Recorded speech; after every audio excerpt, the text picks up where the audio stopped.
Pakistan calls it a climate-induced humanitarian crisis of epic proportions as over 30 million people are affected by unprecedented flooding in the country.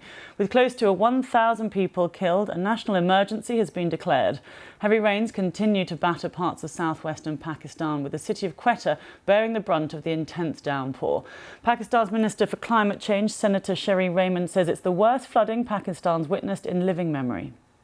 As we speak, we have 30 districts in Sindh completely inundated. So this is reaching proportions much bigger than what we saw in the super flood in 2010. Frankly, it's the biggest flood we've seen in living memory. And it has stretched all resources so thin to the ground that human vulnerability and fragility is very high. We are unable to reach in many places because our helicopters are unable to reach cut-off areas. You see the rivers leveling out into large flat plains. It looks like an ocean everywhere, literally, if you see the images, and it's been quite devastating. And we feel that even right now, our numbers of affected people, of the rescues and the sorties they're able to do. We've even deployed the Navy now because our helis can't reach. Senator Sharif Raymond there. Well, I've been speaking to Amar Guerrero, an environment journalist in Karachi. He says most of the affected people are not getting enough help yet.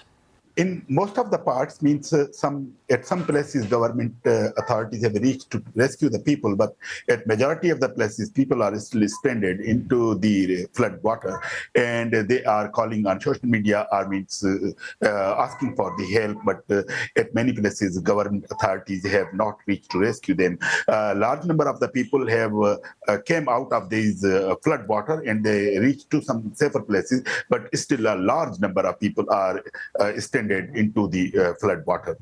Yeah, and as we're talking to you, we're obviously looking at images of the damage being done by these floodwaters, entire buildings being washed away, buildings that are made of concrete. It really is huge, this, isn't it? Yes, today we saw on social media that in the Khyber Pakhtunkhwa, we saw the flash flooding in which in some tourist plant, there were the hotels for the tourists that were washed out just with the flood water. So not only in the Khyber Pakhtunkhwa, but up in the northern region in Himalayas, there are the Glacier Lake outburst floods. And the authorities said this year, more than 13 Gilaf or Glacier Lake outbursts have happened. So same happened into the Punjab southern part and southern Sindh province, and also we see a few weeks ago, even today, it is continue in Balochistan province. So you can say that the entire country is under the effect of this monster monsoon system. And of course, a lot of people talking about climate change being the cause, but there's also a fair bit of criticism about the way that the waterways have been encroached and town planning and the influence of actually that side of things and how this has been made worse by that.